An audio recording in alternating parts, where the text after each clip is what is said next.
Let us look at an interesting question from geometry. Given area of 3 parts, what is the area of the fourth part? So ఈ diagram ని 4 parts కింద split చేశారు.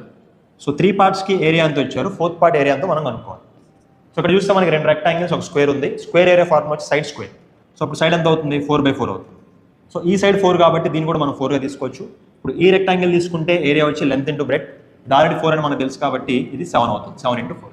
So square area A square, rectangle area L × B, ఈ formula use చేసుకుని మనం ఇది calculate చేయొచ్చు. But మ్యాథమెటిక్స్లో ఎప్పుడైనా సరే ప్రాబ్లమ్ని వీలైనంత సింపుల్గా సాల్వ్ చేయాలి. ఈ క్వశ్చన్ని ఈ ఫార్ములాలు ఏమి లేకుండా సింపుల్గా ఎలా సాల్వ్ చేయాలో అబ్జర్వ్ చేయండి. సో ఈ పార్ట్ ఏరియా 16 ఇచ్చారు అండ్ దాని కింద ఈ పార్ట్ ఏరియా 48 ఇచ్చారు. సో మీరు అబ్జర్వ్ చేస్తే ఈ పార్ట్కి ఈ పార్ట్ ఎలాగైతే ప్రపోర్షనేట్గా ఉందో, ఈ 28 అనే పార్ట్కి ఈ ఫోర్త్ పార్ట్ కూడా సేమ్ అదే విధంగా ప్రపోర్షనేట్గా ఉంది. You have to observe this point. So 16, 48. 16 multiplied by 3. So 16 multiplied by 3 is 48.